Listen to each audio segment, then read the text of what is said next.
पुराने जमाने की एक दूर दराज बस्ती में नाइल नाम का शख्स अपनी बीवी जैनब के साथ एक सादे से कच्चे घर में रहता था। नाइल कुम्हार था, लेकिन बर्तनों की बिक्री कम और आमदनी बहुत थोड़ी थी। हर रोज वो काम से आकर बस एक रोटी, कुछ खजूर और जैतून ले आता। यही दोनों मियां बीवी का खाना था।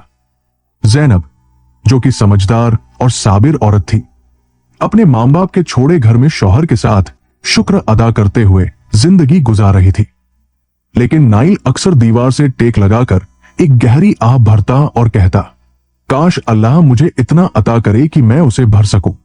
जैनब ये बात सुनकर सोचती, शायद उसका शौहर भूखा है और उसका पेट नहीं भरता, इसलिए उसने अपनी आधी रोटी उसे देना शुरू कर दिया।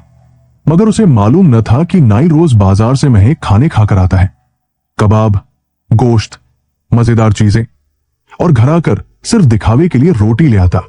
मोहल्ले की औरतें भी हैरान थी कि नाइल के हाथ कभी कुछ लाते नहीं, और जैनब के घर से न कभी खाने की खुशबू आती, न नया कपड़ा देखा। लेकिन जैनब हर बार यही बहाना करती कि मेरे शौहर सब कुछ लाते हैं, बस छिपा कर रखते हैं। वक्त गुजरता गया और नाइल एक दिन अचानक बीमार होकर बिस्तर पर पड़ गया। न दवा काम आई, न इलाज, और वह दुनिया से रुखसत हो गया। जैनब के आंसू न रुके। वो कहती रही, मैं आधी रोटी उसे देती थी, अब तो मुझे अपना हिस्सा भी नसीब नहीं। नाइल के जाने के बाद जैनब के पास जो थोड़े बहुत पैसे बचे थे वो भी खत्म हो गए। न कोई रिश्तेदार, न कोई सहारा। तब मोहल्ले में एक बेरोजगार मजदूर आसिम ने सुना कि जैनब बेवा हो गई है। वो खुद बेघर था, लेकिन उसने सोचा, इस नेक औरत से निकाह कर लूं, छोटा सा घर तो है, जिंदगी संभाल लेंगे। वो इमाम मस्जिद के पास गया और रिश्ता भिजवाया। जैनब पहले तो घबराई, लेकिन फिर सोचा, मुर्दा शौहर की याद से बेहतर है कि कोई जीता जागता सहारा हो जो इज्जत करे, चाहे गरीब ही क्यों न हो।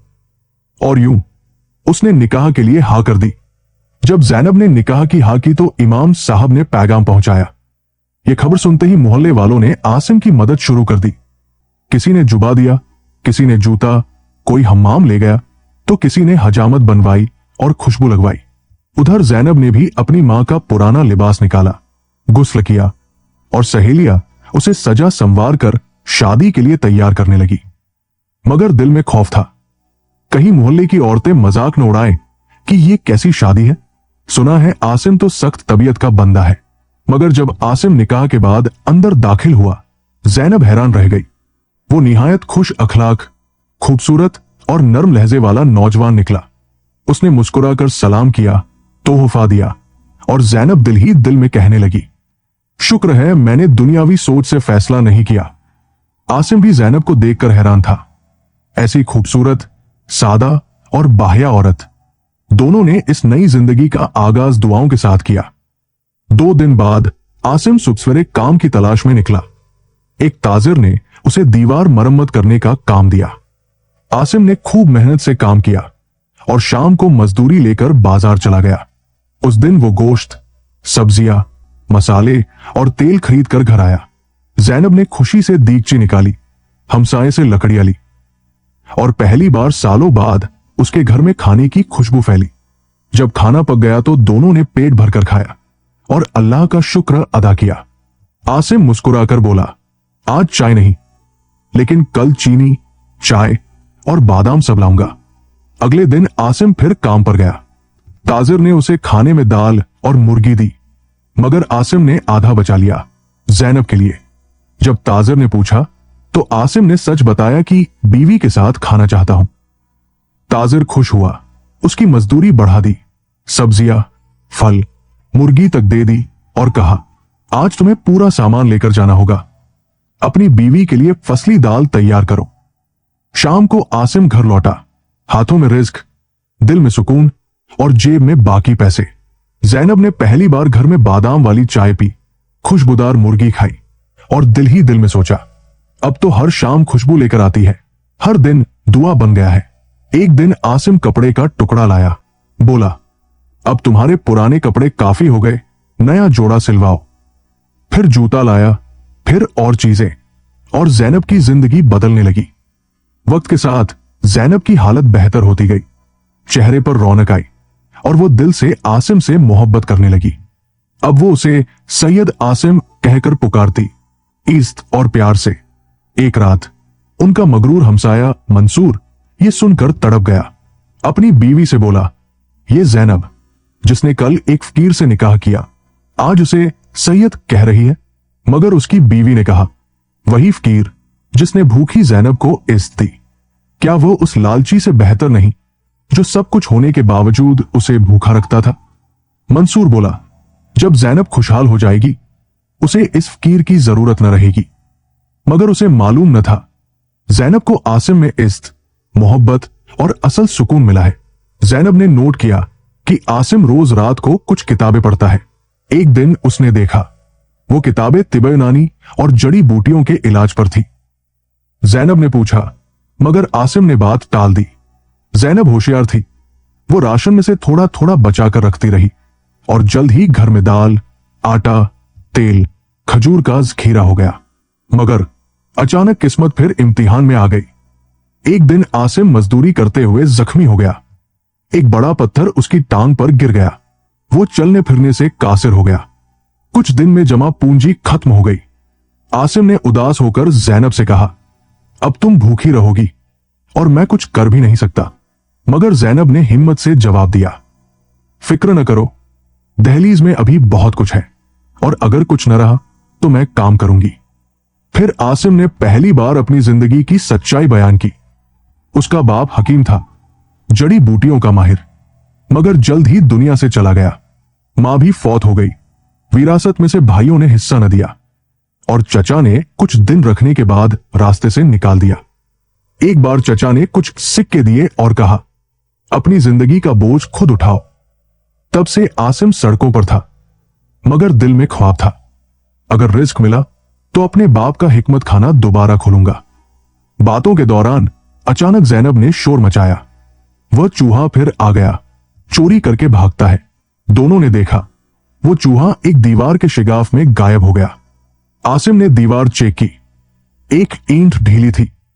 उसने ईंट हटाई तो अंदर एक छोटा सा गड्ढा था और उसमें एक लकड़ी का बक्सा। जब बक्सा खोला तो चमकता सोना, भरा हुआ खजाना। आसिम के दिल में तरद्दुद था, लेकिन फिर उसने पूरा संदूक सोने का दोबारा उसी जगह छिपा दिया और बोला, अल्लाह ने मुझे इसका अमीन बनाया है, मैं सब्र से काम लूंगा।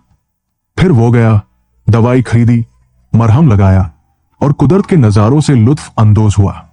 हैरत अंगेज तौर पर दर्द कम हो गया। वो बिना सहारे के चलने लगा। फिर बाजार से खरीदारियां की और एक मजदूर के साथ पूरा राशन, कपड़े, खुशबुएं और तोहफे घर लाया। दरवाजा खुला और जैनब की आंखें हैरत से फैल गई। हर वो चीज जो इंसान चाहे, खाने, पहनने, सजने की, सब कुछ था। मगर जैनब खुशी में ये तक न सोच सकी कि ये सब आया कहां से। रात को जब माहौल पुरसुकून हुआ, आसिम ने कहा, ये सब रिस्क अल्लाह ने दिया है, मैंने तुमसे कुछ छुपाया। वो खजाना जो चूहे के पीछे मिला था, वो सोना मैंने नहीं छुपाया, बल्कि तुम्हारा हक समझकर तुम्हें देना चाहता हूं। जैनब की आंखें नम हो गई, मगर उसने सोने को लेने से इनकार कर दिया और बोली, ये तुम्हारे हाथ में ज्यादा महफूज है क्योंकि तुम अमानतदार हो। अगले दिन आसिम ने घर की मरम्मत करवाई। नया फर्नीचर, कालीन, पर्दे लगे। मोहल्ला हैरान और आसिम अब सैयद आसिम बन चुका था। मगर मंसूर अब भी हिकारत से कहता, चाहे अमीर हो जाए, अंदर से तो वही भूखा फकीर है। एक रात जैनब ने आसिम से पूछा, तुम अल्लाह से मांगते हो कि रिस्क को खाली कर दो, जबकि मेरा पहला शौहर तो चाहता था कि खजाना भर जाए। आसिम मुस्कुराया, क्योंकि यह खजाना उसी का था, वो इसे भरना चाहता था और मैं इसे खैर में खर्च करना चाहता हूं। जैनब ने रोना शुरू कर दिया। मैं भूखी रही, वो खजाना भरने में लगा रहा। आसिम ने कंधे पर हाथ रखा, अब वो वक्त खत्म हो चुका है। अल्लाह ने तुम्हें इज्जत, मोहब्बत और एक नया घर दिया है, शुक्र करो और इस खैर को बांटो। अगले दिन आसिम ने एक हिकमत की दुकान खोली। बाप के पुराने आलात निकाले, किताबों से सीखे नुस्खे आजमाने लगा। कुछ महीने गुजरे और उसने इतनी कमाई की कि जैनब को सोना वापस कर दिया। जो उसने अमानत के तौर पर दिया था। और दूसरी तरफ मंसूर तिजारत में खसारे पे खसारा, आखिरी सामान बेचकर गुजारा। बीवी कहती रही, आसिम से मदद मांगो, जिंदगी बचाओ। मगर वो अकड़ से बोला, मैं मर जाऊंगा मगर इस फकीर के आगे हाथ न फैलाऊंगा। और नतीजा, बीवी उसे छोड़कर चली गई बच्चा लेकर, और कर्जदार उसके दरवाजे पर आन खड़े हुए। दोनों ने करवट बदली। अब वही आसिम जिसे कभी फकीर कहकर मंसूर ठुकराता था, वही आसिम उसका नया मालिक इमकान बन चुका था। मंसूर घर से निकाला गया, दरबदर हुआ। कोई न रहा जो उसे पनाह दे। फिर एक दिन बाजार में एक बूढ़े फकीर को देखा, कपड़े फटे, दाढ़ी लंबी, हाथ फैलाए बैठा। जब करीब गया तो मंसूर था। आसिम करीब आया, आंखों में तलखी नहीं, आजिजी थी। याद है जब तुम मुझे सड़क पर सोता देखकर गालियां देते थे? अब बताओ, गालियां किसको लौटें? मंसूर की आंखें झुक गई, आवाज कांपने लगी। तुम यहां मेरा मजाक उड़ाने आए हो? आसिम मुस्कुराया, नहीं मंसूर, मैं तुम्हें उठाने आया हूं। चलो तुम्हें घर वापस ले चले, और एक काम भी दूंगा। मंसूर की आंखों से आंसू बह निकले। अब समझ आया कि जैनब तुम्हें सैयद आसिम क्यों कहती थी। एक महीने बाद मंसूर की हालत बेहतर हो गई। बीवी और बच्चा वापस आ गए, मगर वो खामोश रहने लगा, कुछ ज्यादा ही खामोश। बीवी ने पूछा, खामोशी किस तूफान का पेशखिमा है? गुस्से से बोला, हम कब तक आसिम के नौकर रहेंगे? मैं अपनी तिजारत और सब कुछ वापस लूंगा। बीवी ने खबरदार किया, अगर मेरी जिंदगी दोबारा फाकों में डाली तो इस बार मैं हमेशा के लिए चली जाऊंगी। मगर मंसूर अब शैतान के रास्ते पर था। एक और मोड़, शहर में ऐलान हुआ, शहजादी शदीद बीमार है और सभी तबीब नाकाम हो चुके हैं। आसिम, जो अब हिकमत और जड़ी बूटियों में माहिर हो चुका था, एक खास दवाई तैयार करने लगा। अगर शफा न भी दी तो दर्द तो कम हो जाएगा इंशाल्लाह। उसने मंसूर से कहा, साफ शीशी ला देना, दवाई भरनी है। मगर मंसूर ने जहर मिलाया। शहजादी मरेगी, आसिम कैद होगा और मैं सब कुछ वापस लूंगा। रात को आसिम शीशी मेज पर रख कर सो गया, और तब वही चूहा जो खजाने की तरफ ले गया था शीशी से लपका, गिरा और दवाई पी गया। कुछ लम्हों बाद चूहा मर गया। सुबह आसिम जागा, चूहा मरा हुआ देखकर कांप गया। शुक्र है अल्लाह ने बचा लिया, यह जहर था। अगले दिन नई दवाई तैयार हुई और क्सरे शाही पहुंचा। शहजादी को दवाई दी गई और मोजिजा, कुछ लम्हों बाद अब भी वो बोली, रंग वापस आया, जिस्म सीधा हुआ और महल में खुशियों के नकारे बजने लगे। मगर मंसूर पर्दे के पीछे से सुनता रहा, कपपाते लब, ठंडी सांस। आसिम ने उसे दुकान पर बुलाया, नरमी से पूछा, बताओ मंसूर, कल रात की शीशी तुमने दी थी ना? मंसूर हकलाया, जजी, लेकिन क्यों? आसिम ने गहरी मुस्कुराहट के साथ कहा, कल रात जो माहौल था उसका रंग बदल गया था। जहर डालने वाले को अल्लाह ने चूहे के जरिए बैंकाब कर दिया। मंसूर की आंखें जमीन में धंस गई। सुबह हुई, आसिम ने मंसूर को बुलाया। आवाज नर्म थी मगर आंखों में गहराई। मंसूर, जो दवाई मैंने बनाई थी उसका रंग बदला हुआ था, कुछ अजीब सा था। क्या तुमने कुछ महसूस किया जब शीशी लाए थे? मंसूर का चेहरा पीला पड़ गया, पसीना बहने लगा, लेकिन हिम्मत बांधकर बोला, शायद शीशी गंदी हो या कोई चीज गिर गई हो। आसिम ने सिर्फ इतना कहा, सुभान अल्लाह, कभी कभी चूहे भी इंसानों से ज्यादा वफादार होते हैं। यह जुमला मंसूर के दिल पर तीर बनकर लगा। रात भर करवटें बदलता रहा, नींद ना आई। अपने तमा, साजिश और नाकामियों को सोचता रहा। सुबह होते ही वो आसिम के कदमों में गिर गया, रोते हुए सब कुछ सच सच बता दिया। मैंने तुम्हें बर्बाद करना चाहा, माफ कर दो। आसिम ने गहरी सांस ली। अगर तुम वाकई ताइब हो तो अल्लाह भी माफ करने वाला है, लेकिन साथ शर्त रखी, तौबा का सबूत दो, यहां काम करो, और जब मैं मुतमिन हो जाऊं तुम्हें एक अलग दुकान और नई तिजारत दूंगा। उसी दिन से मंसूर बदल गया, सच्चा, मेहनती, खामोश और पुरखलूस। आसिम की तिजारत फलने फूलने लगी। यहां तक कि बादशाह का शाही तबीब बन गया। इनामात, इज्जत और शान सब मिल गया। लेकिन उसकी सबसे बड़ी कामयाबी यह थी कि उसने किसी जरूरतमंद को खाली हाथ न लौटाया और कभी भी बदले की आग में न जला। एक दिन आसिम घर आया, वही जगह जहां खजाना दफन था। देखा तो हैरतजदा रह गया।